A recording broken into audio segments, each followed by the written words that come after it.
A paz do Senhor, meus irmãos, graças a Deus, estamos mais uma vez de volta com o nosso podcast da Escola Bíblica Dominical para estudar mais uma lição de número 4, a confirmação de uma promessa. Essa é a lição que nós vamos estudar no dia 26 de abril de 2026. E para comentar essa lição, mais uma vez, contamos com a presença do nosso professor Pedro, a qual também já aproveito para cumprimentar com a paz do Senhor. A paz do Senhor, professor Pedro. Paz do Senhor, presbítero Elias, paz do Senhor a todos os professores que irão assistir esse podcast. Presbítero Elias, quero pedir a permissão de mandar um abraço para os pastores que estão nos assistindo. Amém, tá? Com Lá certeza. em Curuá e Alenquer, pastor Manuel Buquerque, pastor Odaí e pastor Jonas. Deus abençoe grandemente. E o nosso dirigente lá na congregação Torre Forte, nosso querido diácono Iltomar. Amém, graças a Deus. Então, professor Pedro, nós vamos para mais esta lição e vamos só relembrar aqui que na última lição nós deixamos o patriarca Abrão, né,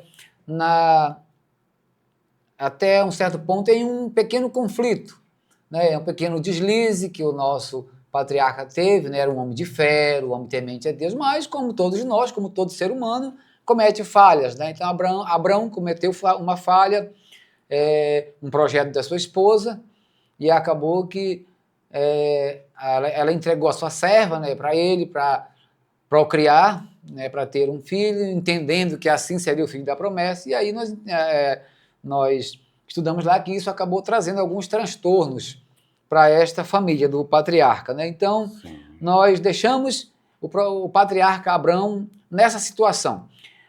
Passaram-se, portanto, 13 anos, e Abrão estava até entendendo que Ismael seria o filho da promessa. Estava tranquilo, entendendo, e Deus estava em silêncio. Deus ficou em silêncio nesses 13 anos. O menino já estava com 13 anos, aparentemente estava tudo bem, né? Deve ser esse o filho da promessa, está tudo tranquilo. Agora Deus entra em cena, aparece de novo a Abrão, e agora nós vamos, a partir desta lição, ele vai deixar de ser o Abrão, vai passar a ser o Abraão, né? É a sua esposa, Sarai. A partir desta lição, nós não teremos mais o Abrão e não teremos mais a Sarai, né? A partir desta lição, né, professor? Correto. Então, lá em Gênesis capítulo 12, no versículo 4, sim, nós vamos encontrar Abraão com 75 anos de idade. Aqui, o Elias, está o chamado inicial. Uhum. E ele está em Harã, né? Com 86 anos, acontece o nascimento, sim, de Ismael. Isso. Que ele acha que é o filho da promessa, sim, né? Então, nós vimos na lição anteriores que eles tentam dar um jeitinho de crente, querer ajudar Deus, né? E isso foi uma tentativa humana. Sim. Mas nós sabemos que quando tem promessa, crente que tem promessa, ele espera. Certo. Ele tem paciência, porque na lição anterior nós vimos também que foi mudado o nome, né? Nós vamos dar continuidade aqui nessa mudança que acontece aqui no capítulo 17, no versículo 5 e no versículo 15. Certo. Nessa lição de hoje. E nessa mudança, onde Sara, nós enfatizamos ali que ela tinha um i, Sarai, que era o i da impaciência, quando tira esse i, ela volta a ser uma crente fiel, uma crente verdadeira, que obedece o chamado do Senhor. Sim. Mas aqui já está com 99 anos, tá? Sim. Então, o silêncio aqui é quebrado. Aqui, eu sou de Deus Todo-Poderoso, que acontece no 17:1, sendo, pois, Abraão da idade de 99 anos, sim, apareceu o Senhor a Abraão e disse-lhe: eu sou o Deus Todo-Poderoso, anda na minha presença e ser perfeito. Aqui está o que Deus requer, sim, de todos nós, de todo crente, andar, sim, na presença dele, porque ele é o El Shaddai, o Deus Todo-Poderoso. Certo, vamos já ver isso aqui mais na frente, essas expressões, né? Ser perfeito, mas como será? Tem como ser perfeito? Não, mas nós somos seres imperfeitos. Abraão também era ser imperfeito como nós vamos estudar, para ver se é possível nós ser perfeitos, realmente, né? Vamos já ver isso aqui mais na frente. Então vamos aqui já para o nosso primeiro ponto. Deus muda o nome de Abrão e de Sarai. Então, como o senhor já falou aqui, Deus havia feito um pacto com Abrão, e a gente vê isso lá desde o capítulo 15, né? E, aliás, eu estive dando uma estudada, verificando que naquele tempo era feito o pacto de sangue, né? Hoje você faz um pacto, um acordo, você vai no cartório, registra, né, um cartório, que ali, com firma registrada, tudo direitinho. Naquele tempo não tinha isso, era feito pacto de sangue. Lá no capítulo 15, a gente, de Deuteronômio, a gente vê isso lá, acho que é Deuteronômio, não, de Gênesis mesmo, 15 de Gênesis, o Senhor faz esse pacto com Abrão. Aí lá ele manda matar os animais, né? Aí Abrão leva lá 3 novilhos, 3 cabras e tal. Então há uma matança de animais. Então era assim que era feito naquele tempo esse concerto. Matava os animais, partia ele em banda, colocava de um lado e de outro, e aí os dois caminhavam entre aqueles animais que estavam partidos ao meio, né? Então ele estava querendo dizer o seguinte, que se eu não cumprir com esta aliança, com este acordo, que eu seja partido como esses animais. Então era uma aliança séria. Séria. Então quebrar uma aliança era algo muito sério. Então por isso Deus fez aqui uma aliança com Abrão. Essa aliança não pode ser quebrada em hipótese alguma. Não, então o que a gente vai ver aqui, que Deus vai precisar mudar o nome de Abrão, como você já falou, e de Sarai, para quê? Porque haja uma transformação total para que o projeto de Deus seja cumprido na vida deles, né? Que até então ainda estava meio, como o senhor falou, não tinha ainda tirado aquele da impaciência, né? E Abrão, o senhor precisou também acrescentar mais um A, que no hebraico é um H, na verdade, né? Mas na nossa língua é o A, e aí, para poder colocar as coisas no seu devido lugar, né? Então, o que diz aqui, o novo nome de Abrão. Nos tempos antigos, no Antigo Testamento, os nomes dos filhos, em grande parte, não eram escolhidos somente porque os pais achavam os nomes bonitos ou era moda. Não, nós já falamos aqui em outras aulas que todos tinham um significado. Os nomes naquele tempo tinham significados específicos, né? Eu lembro de que quando foi levado a arca pelos filisteus, né? Sim. Aí houve ali, quando o sumo sacerdote, que era Eli, quando ele soube da notícia, ele caiu para trás, morreu, caiu da cadeira e morreu, e aí a nora dele teve ali um parto prematuro, teve um menino, aí botaram o nome do menino e acabou, né? Ou seja, foi-se a glória, porque, ou seja, é uma alusão à arca que tinha sido levada, sumiu a glória de Deus, né, que estava na arca. Então, os nomes naquele tempo tinham um significado específico, não era simplesmente... Você vê que o nome de Ismael, o anjo falou para a mãe dele que precisava botar o nome, porque tinha um significado específico, né? Sim, que Deus tinha visto ela, tinha visto o sofrimento e tal, tinha alcançado o favor de Deus. Então, os nomes, que todos tinham um significado, tanto de Abrão como de Sarai tinha um significado, e agora, quando foi mudado, para outro significado, cada um deles também, né? Perfeito, presbítero Elias. Então, mudar o nome de Abraão era refazer a própria história. Sim. E mudar ali a expectativa em torno dela. Sim. Continuando nessa mudança de significado de nomes aí, o nome, esses eventos marcantes, né, que acontecia ali, mencionado aí, por exemplo, o nascimento de uma criança ali, no caso de Jacó, que significa usurpador, né, que foi mudado para Israel, né, Benoni, filho da minha dor. Né? Então, sempre que alguém o chamasse ali, Benoni, ele estaria lembrando. O nome dele é Benoni porque foi em dores que aconteceu o seu parto. E acabou, 1 Samuel 4, 21, 22, que você mencionou aí, né? Foi-se a glória de Israel. Isso. 1 Crônicas 4, 9, Jabes, dor ou tristeza. Eu estava acabando de ler aqui, Gênesis 25, versículo 25, né? Esaú, né? Significa cabeludo. Sim. Gênesis capítulo 25, versículo 30, né? Edom significa vermelho. Labão significa branco, né? Então, provavelmente, essas referências aí são alusivas à cor do seu cabelo, à cor da pele, né? Coré é salvo, né? Outros nomes, por exemplo, Maalalel, louvor a Deus. Elioenai, né, significa meus olhos voltam-se para Iavé. Josué, né, Iavé é salvação. Israel, príncipe de Deus. Então, os nomes, eles eram dados, como você colocou aí, pelo fato de fazer alusão a alguma característica ou alguma expectativa que o próprio pai tinha em relação àquele que estava nascendo, né? Sim. Pegando o nosso personagem principal aqui, presbítero Elias, Abraão, ele recebe Abrão. Sim, ele recebe esse nome dos seus pais, porque provavelmente eram idólatras, de acordo com Josué, capítulo 24, versículo 2, né? E segundo o pastor Elianai Cabral, ele escreveu um livro em 2022, referente ao personagem Abrão. Abrão, né, ele diz que o nome original Abrão significa pai elevado e pai das alturas, né? E ele faz menção aqui que esse Abrão, esse pai elevado do significado de Abraão, ou pai das alturas, sugere que Abraão era uma pessoa que ficava olhando para cima. O pastor Elianai Cabral diz, né?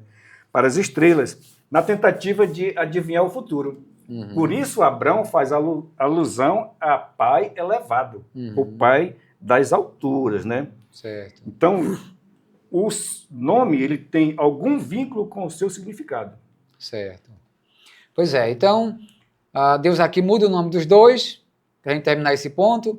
Abrão, que era pai exaltado, agora Deus coloca o nome dele pai de multidões, ou seja, para que todas as vezes que alguém chamava a ele de Abraão, ou seja, estava profetizando de que ele seria pai de uma grande multidão. Sarai, que era minha senhora, que significava minha senhora, agora Deus muda o nome dela, né? Mãe de nações, mãe de muitas nações, de muita gente, né? Então, é o significado desses nomes. Aqui o terceiro e último subtópico deste primeiro tópico, o pai da promessa riu diante, o pai da fé riu diante da promessa. Então Deus aqui vai prometer a Abraão mais uma vez, Abraão agora, né? Agora não é mais Abraão, agora é Abraão, sobre aquela promessa que ele havia feito antes. Se olha, a promessa vai acontecer, vai sair do teu filho, né? Das tuas entranhas, um filho, quer dizer, um filho e tal. Então, diz o texto que Abraão riu.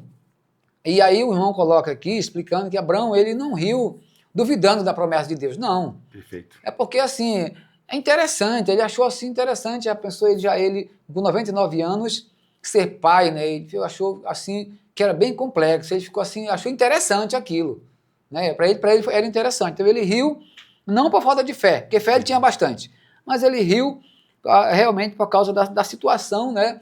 Já um senhor de idade, ser pai, realmente é algo bem interessante, assim, que chama a atenção, né? Então, por isso que ele riu aqui diante da situação da promessa, né?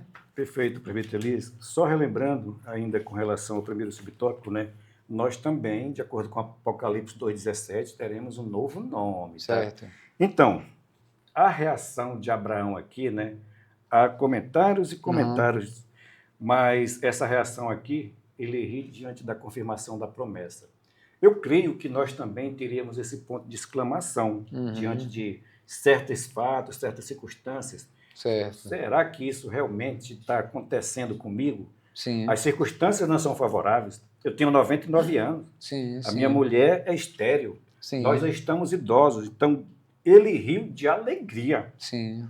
A melhor interpretação para nós desse texto aqui é dizer que esse riso de Abraão aqui, ele expressa para nós a dificuldade humana de compreender ou aceitar aquilo que ultrapassa o nosso limite de compreensão, né? Sim.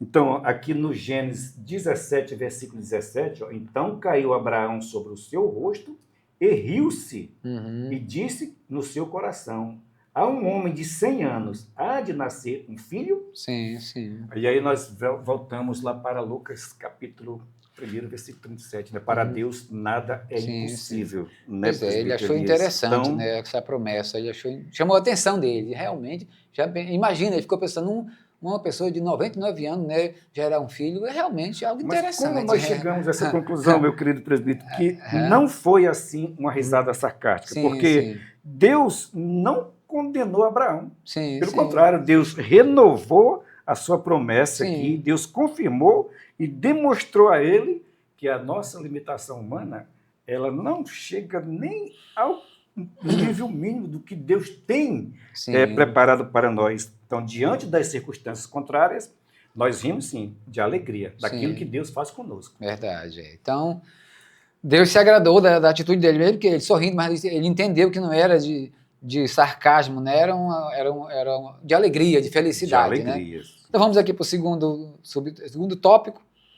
A confirmação do concerto de Deus com Abraão. Nós já falamos aqui do concerto, que era algo, um pacto de sangue. Inclusive, os judeus, quando iam casar, no noivado, já tinha um pacto de sangue entre os noivos, né, dos judeus. Então, aqui o chamado de Deus a Abraão foi especial. O irmão vai confirmar aqui, né, esse chamado de Abraão, que se deu ainda lá atrás, que nós já estudamos na primeira lição, e vai falar aqui do concerto.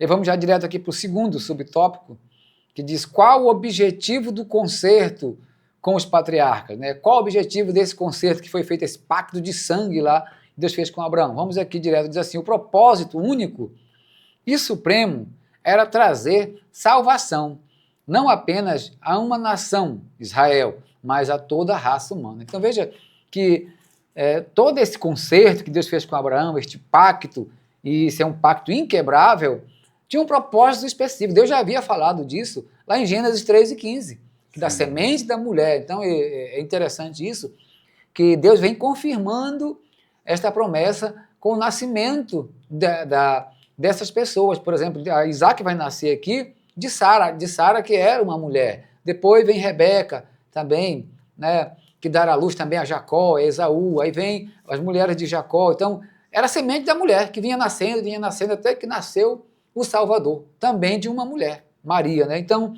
diz aqui que o propósito específico deste pacto, que não podia ser quebrado, porque foi um pacto específico que foi feito com um pacto de sangue, e o propósito era exatamente isso, né? Trazer salvação não só a uma nação, no caso seria Israel, mas a toda a raça humana, porque na promessa que Deus fez a Abraão, ele já disse, em ti serão benditas todas as famílias, não foi só dos judeus. Ele já estendeu o projeto a toda a raça humana, né? E aqui, meu querido presbítero Elias, nós temos que ter muito cuidado com a questão do exclusivismo, sim, né? Sim. Só nós somos as únicas pessoas salvas, né? E muitos cristãos e muitas igrejas, né, vivem como se a bênção de Deus fosse única e exclusivamente só para deles, né? E aí, como você colocou na nossa lição, o concerto com os patriarcas, ele nos ensina que Deus sempre planejou alcançar outros povos, como citado nos versículos aí, outras línguas, outras nações, né? Isso indica para nós o quê? Que as nossas programações, as nossas orações, as nossas ofertas, elas devem refletir outros povos, outros alvos, né? Sim. Então, qual é a lição para hoje nós? É que nenhuma igreja pode ser saudável se ela viver apenas para si. Sim. Então, o crente, ele não é um crente saudável. Ele não tem uma fé saudável se ele vive fechado somente para si. Eu sou salvo e não quero mais nem saber dos outros, né? Sim. Eu sou salvo e ninguém tasca. Então, assim como Abraão foi chamado para sair da sua parentela, a igreja também é chamada para sair da zona de conforto e levar a mensagem de salvação a todos, tá? Sim. Então vamos aqui para o terceiro subtópico do segundo tópico da lição, o concerto e as promessas. Olha, é interessante, professor Pedro, a gente vê isso aqui. Em um concerto, em um pacto, existe as promessas, mas existem também as responsabilidades a ser cumpridas. Então, Deus fez o pacto com Abraão, mas ele deu as promessas também. O que diz aqui, Abraão, ele tinha promessas. Deus fez nesse pacto, ele incluiu algumas promessas, entre elas, que Deus seria o seu escudo e o galardão de Abraão, né? De Abraão. Sim. Ele daria muitos descendentes e também a terra de Canaã como herança. Aí diz aqui, complementa, dizendo assim, o Senhor também tem um pacto conosco em Jesus Cristo. E a sua maior promessa e bênção para nós é realmente a salvação de nossa alma. Então nós temos também um acordo aqui. Deus fez também uma promessa para nós, um pacto conosco, a salvação, destinada a todo aquele que crê, é claro. A salvação está disponível a todas as nações, como o Senhor falou para Abraão, mas é para aquele que crê. Se aquele que não crê, essa promessa não alcança essa pessoa, né? Perfeito. Então, hoje, nós, cristãos, os contemporâneos, né, a gente enfrenta, assim, eu vejo dois extremos bastante perigosos, assim, em relação à promessa de Deus. Uhum. De um lado, há aqueles que reduzem a fé a uma fórmula de sucesso material e financeiro. Sim. E, de outro lado, há os que, diante da dificuldade, abandonam. Sim. Abandonam tudo e deixam para trás, abandonam as promessas de Deus. Uhum. Qual é o desafio nosso hoje, como igreja, para manter o equilíbrio bíblico? Uhum. Crer que Deus é fiel e vai cumprir as suas promessas, assim como cumpriu na vida de Abraão. Mesmo tendo aquele lapso que aconteceu lá com Abraão, Sara e Agar, mas acreditar. Então, nós como igreja, presbítero Elias, nós precisamos ensinar que o concerto com Deus ainda traz promessas e que estão vigentes hoje para nós. Sim. Que promessa é essa? A promessa da presença de Deus, como diz o texto. Eu sou o teu escudo, certo. O teu grandíssimo galardão, né? Sim. Então, essas promessas, elas se cumprem hoje na vida da igreja. Então, a igreja deve ser uma comunidade de esperança, que anuncia as promessas de Deus, que não falham. Sim, com certeza. Aí vamos concluir aqui o segundo tópico dizendo assim: a vida eterna em Cristo é o maior bem que uma pessoa pode receber. No entanto, para recebê-la, é preciso perseverar em Cristo até o fim. Aquele que desiste no meio da caminhada não adquire a salvação. A Bíblia diz que aquele que perseverar firme até o fim, esse será salvo. Está lá em Mateus 24, né? Sim. Então é perseverança, mas a salvação está realmente disponível a todos os homens, como a Bíblia diz, né? Vamos para o terceiro tópico da nossa lição, e o último tópico, o pacto perpétuo da circuncisão. Vamos falar um pouquinho aqui dessa circuncisão. Nós já somos sabedores de que Deus, nessa conversa com Abraão aqui, ele estabelece a circuncisão.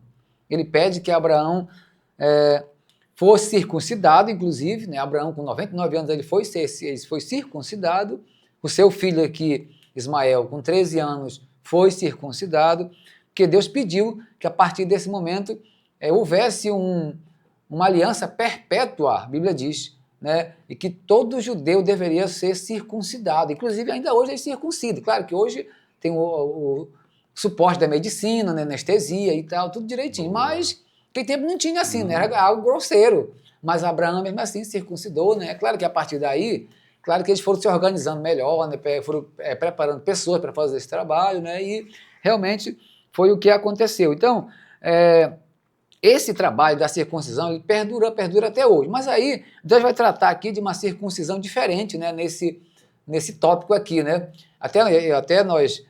Eu até marquei aqui que Deus, ele pede sim para fazer a circuncisão, mas aí, com o passar do tempo, Deus ele começa a entender que a circuncisão não estava resolvendo. Por quê? Porque Deus entendeu que o que precisava ser circuncidado era o coração, né? Perfeito. Eu até marquei aqui um texto aqui, 2 textos, aliás, eu marquei aqui para ler, o 10, Deuteronômio, marquei aqui, deixa eu ver, cadê? Deuteronômio 10, o versículo, deixa eu ver se é o 4, acho que é o 16, deixa eu achar aqui rapidinho para me ler, depois eu vou ler lá em Jeremias, só para a gente completar, é o 16, que diz assim, o 10 e 16, Deus disse assim, olha, circuncidai, pois, o prepúcio do vosso coração. Veja que agora mudou aqui, porque a circuncisão, ela era o corte do prepúcio, né, do órgão sexual masculino, que era ali, ou seja, uma forma de honra do homem, né? Então, aquela honra, aquele bem mais precioso que o homem tinha, do ponto de vista humano falando, né? Isso foi que Deus pediu, algo mais precioso, do homem. Então aqui era cortar o prepúcio, isso era a circuncisão. Mas aí, aqui mais na frente, Deus já está pedindo a circuncisão do coração também. Né? E a gente vai ver aqui Jeremias, eu marquei que tem um Jeremias, no capítulo 4:4, Deus também fala, olha, circuncidai-vos para o Senhor e tirai os prepúcios do vosso coração. Então veja só que aqui tem uma diferença agora, né? Porque só circuncidar o corpo e o coração não estava havendo muito resultado, né? Então Deus agora dá uma acrescentada, circuncidar não só o prepúcio, mas também o coração, né? Que o texto vai falar aqui. Perfeito, presbítero Elias. Então, a renovação do concerto com Abraão aqui, ela acontece na inclusão de um sinal visível, né? E físico, né? Certo. Que identificaria os que pertenceriam à nova aliança. Né? Então, todo macho, a partir dos 8 dias, esses 8 dias tem um significado muito grande aqui, né? Certo. Essa marca aqui na carne, ela lembrava que cada geração que o povo de Deus iria nascendo, ela era separada. Até Jesus foi circuncidado, exatamente. Né? E aí, presbítero Elias, quando nós vimos aqui Gênesis 17:14, e o macho com prepúcio, cuja carne do prepúcio não estiver circuncidada, aquela alma será extirpada do povo. Então, a circuncisão era uma marca de pertencimento à nova aliança. Uma marca física, né? Uma marca física, tá? E era, ao mesmo tempo, um privilégio e uma responsabilidade, porque aquilo trazia respaldo, né, para quem recebesse aquele corte ali. Então, dessa maneira, esse sinal externo, você até já mencionou o interno, que é dentro do coração, né? Ele apontava para uma realidade interna, que é a necessidade de pertencer ao Senhor de coração. Veja bem, o que eu estava lembrando nesse momento, né? Quando alguém é fazendeiro, que tem os seus gados lá, ele marca, isso aqui pertence a essa fazenda, tá? Então, a circuncisão era para marcar que aquele povo pertence a Deus, foi circuncidado. Abraão foi circuncidado aos 100 anos, né? Pertence a Deus. Daqui para frente, todo mundo pertence a Deus. E aí fica uma questão, presbítero Elias. Hoje, muitos cristãos se perguntam por que a circuncisão física não é exigida na igreja, né? Porque alguns setores, né, têm influência dos setores judaizantes, né? E chegam a pensar que ela seria necessária para a salvação. Então, qual é o nosso desafio hoje como crente? É entender que com a vinda de Cristo, o sinal externo cedeu lugar para a realidade interna, né? Como o apóstolo Paulo deixa claro aqui em 1 Coríntios 7:19, né? Nem a circuncisão é nada, nem a incircuncisão, mas sim guardar o mandamento de Deus, tá?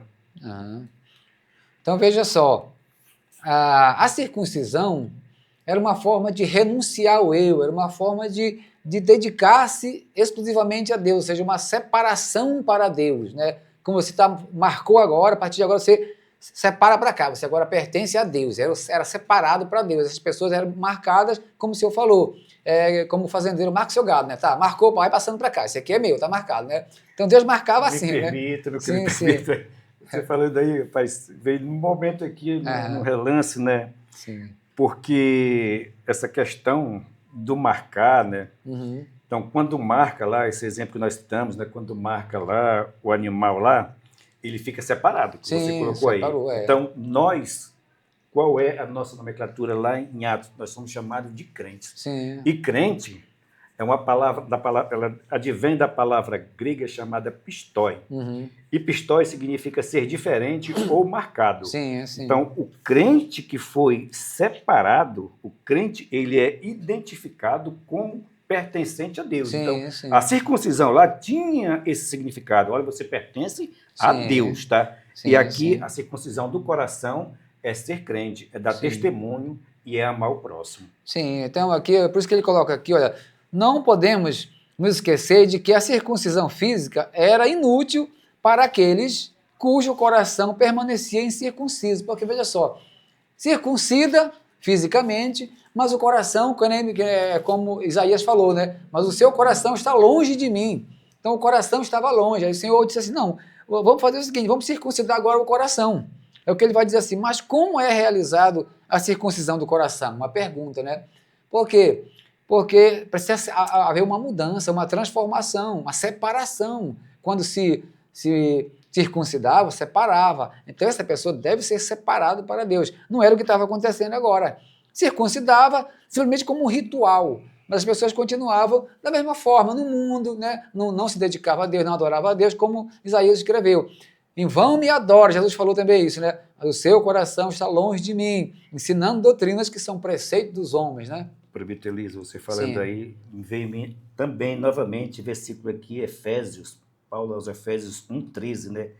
Em quem também vós estáis, depois que ouvistes a palavra da verdade, o evangelho da vossa salvação, e tendo nele também crido, fostes selados ou marcados com o Espírito Santo da promessa. Sim. Essa é a marca do crente hoje. Sim. O Espírito Santo da promessa, que o crente foi marcado.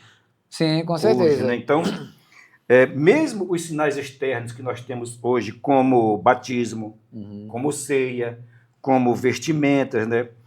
Tudo isso é muito importante para a nossa fé genuína, mas a marca do crente hoje, esses sinais externos advêm da marca que o crente tem hoje, que é o que Paulo declara aqui aos Efésios 1,13, né? Selado com o Espírito Santo da promessa. Então, o crente atual, prefeito Elias, ele deve lembrar-se diariamente que ele foi comprado por um preço precioso e vive em aliança com o Senhor. Ele foi comprado e vive em aliança com o Senhor. Se ele não tem essa perspectiva, algo está errado na vida dele.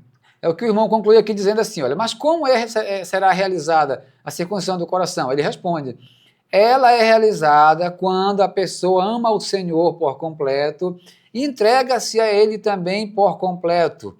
Na nova aliança, somente a circuncisão do coração, mediante a graça e a fé em Cristo Jesus, é capaz de nos fazer levar uma vida de obediência e dedicação ao Senhor.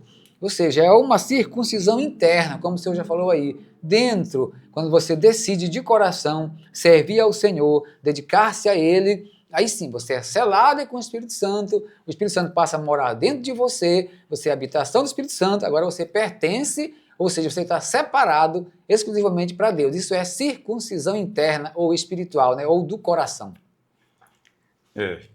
Na nova aliança, né? Sim. A circuncisão ela é feita no coração. Não é físico, tá? Mas é espiritual.